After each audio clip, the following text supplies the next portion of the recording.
yourself for, other than the fact that I'm probably going to talk too long and that is necessary. And is anybody in the whole entirety of the Scott clan that inherited my grandfather Fred Scott's horrendous love of a microphone? It was my dad. And is anybody who inherited from him? It was me. And so here I am. So prepare yourself. I don't know what's going to come out of my mouth. In fact, it might surprise some of you that know me really well, but somewhere between the church and here, I lost my notes for this talk. So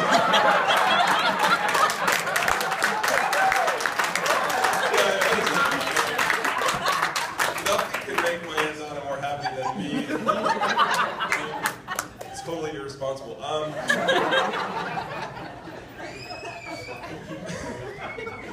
Chris can attest to this. It's kind of hard to, as I was trying to prepare for this, I did actually prepare, okay? As I was trying to prepare for this, it's like, how do you toast someone that's been your best friend for, pretty much your entire life, and that person also happens to be your brother? Chris can probably attest to that, having done that recently for me. But anyway, it wasn't until I just kind of was bumped awake on my red-eye flight by turbulence. It was 2 o'clock in the morning, and I'm like, you forget it. I'm just going to talk about my brother that I love, and it's going to be fun. So, about Chris and I. First of all, Chris and I, even though I look like I'm hairy and much older than Chris is, I am actually only about 15 months older than Chris. And so, we're very close in age. In fact, I probably have my parents to thank for this. I've never actually thought about this until preparing for the speech. But I have you to thank for my brother. If it weren't for your attempt to double the population of Eastern Long Island, I would not have my brother. So thank you very much.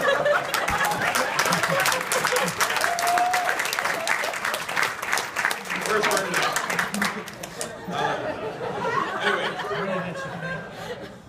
I was thankful to have Chris growing up too, because he helped me survive what was otherwise pretty much a feminine madhouse. 5 sisters, right? So you know my sister Claire as a young person. We're 3, 4, 5 years old, and without him, we would not have survived her contriving, overpowering intellect, power-hungry ways, coming for us.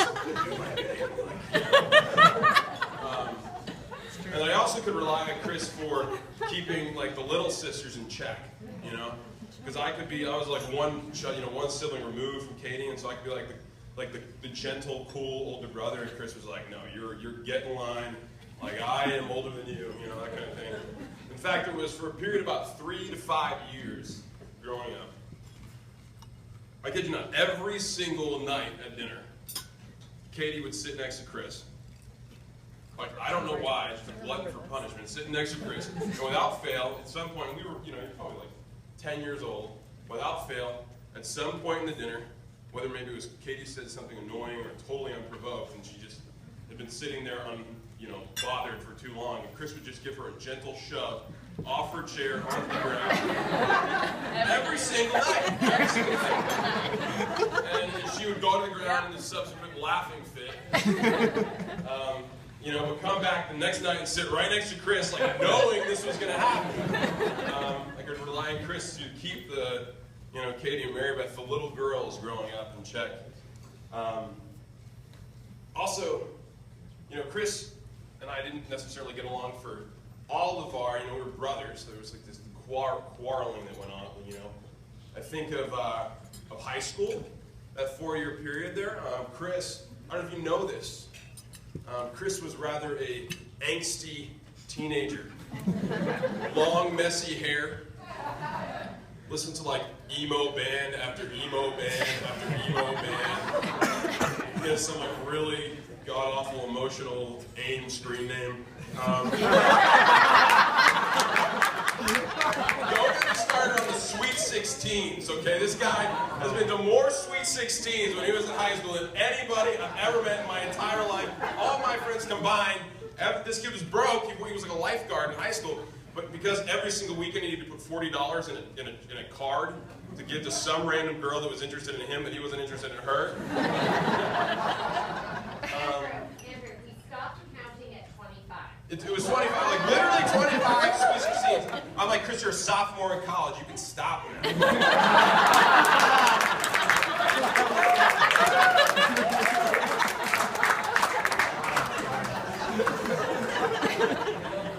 Then I'll give you the next chapter of Chris's life, which I'm going to title, Thank God for Maritime. There you guys are. Yeah, thank God for doing something that changed him.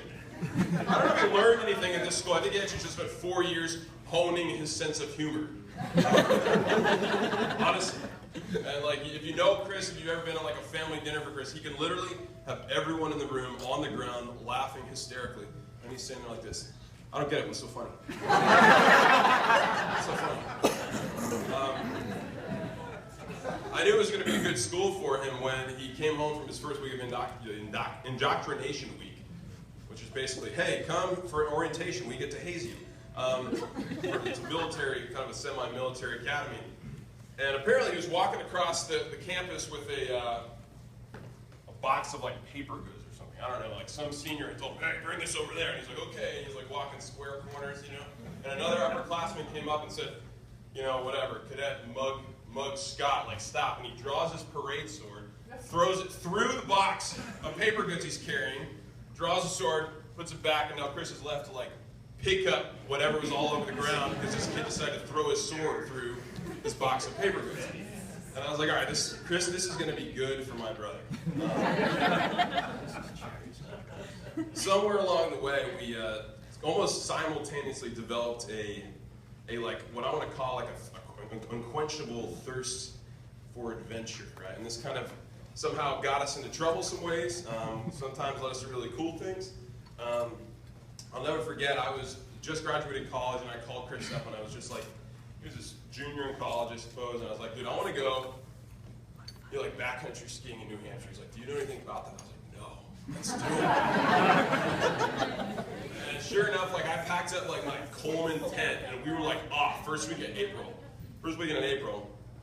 to New Hampshire, and I picked him up at like 9 o'clock at night in the Bronx, and we got to some random campground that happened to be open when there was like 3 feet of snow. Anyway, long story short, we froze our butts off and did like 4 minutes of skiing, but it was one of the most memorable 3 days I've ever spent with Chris. Chris got an ear infection in the middle of it. And like, we're going into like a doctor's office to get him antibiotics, and I'm like in the parking lot of the hotel thinking, well, why am I sleeping in a tent? It's like 12 degrees out. Andrew, the avalanche warnings were posted all over. Mom, I know, okay? Things I ignore to have fun, all right? Things I ignore to have fun. Mom, you had your chance last night. Anyway, anything from you know doing stuff like that to when the nor'easters would come in, 60-mile-an-hour winds, we'd grab our skateboards and giant 50-gallon contractor bags and head to the largest parking lot we could find to go flying across the parking lot to. I remember one blizzard we had. We hooked a water ski rope to the back of a truck and went down Main Street of our room in the middle of the blizzard at 30 miles an hour, Chris on a snowboard behind the truck. I mean, there was also one time where like a couple of friends were on the boat, where like full on speed, 35 miles an hour across the bay, and Chris just calmly steps and puts a life jacket on, and runs to the back of the boat and just throws himself off the boat at 35 miles an hour, just to gain a reaction from the people in the boat. He was driving. He was driving the boat. Forgot about that.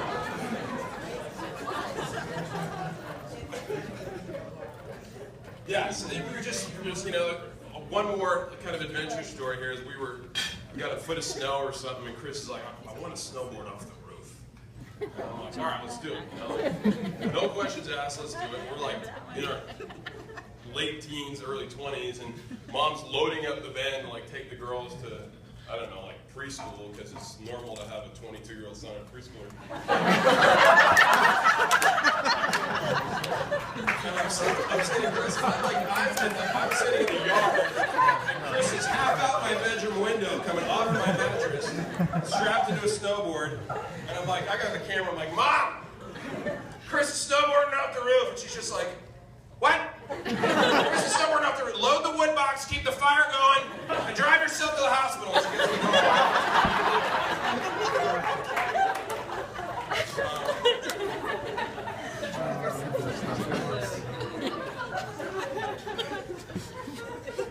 But I've been teasing Chris because 2 years ago I moved to the West Coast. And one of the toughest things about moving to the West Coast was leaving my brother,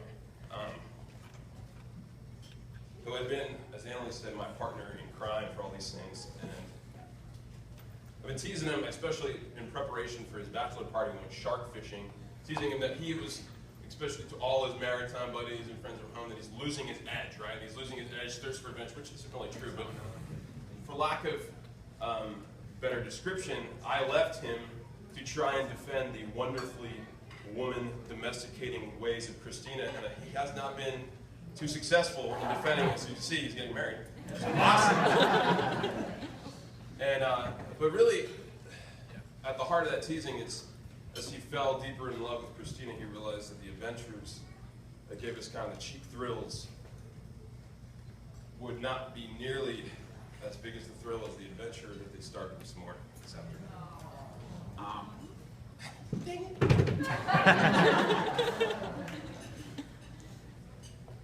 I'm just gonna try.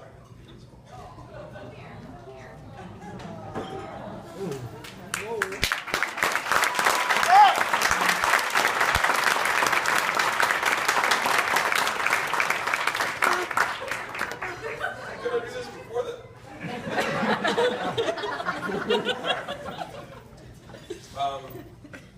When I think about the men in my life who have made me who I am, I think about three people. I mean, there's many people, but I think about three main people. I think of my two grandfathers and my dad, right? And my Großvater, my mom's dad, there's certain qualities about each man that you just admire growing up, right? My Großvater, my Gross for short, which was very fitting if you ever met the man.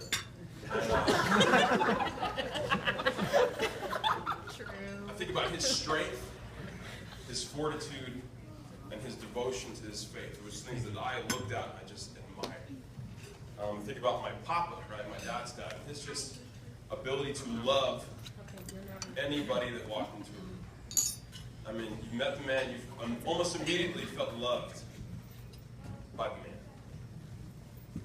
I think about my own dad and the fact that he has taught Chris and I so well that the deepest form of love is service, is sacrifice. And I look at Chris, and he's got so much of all three of those men in one person, and he's going to be such an awesome husband and father, and I'm just so blessed to have you as a brother.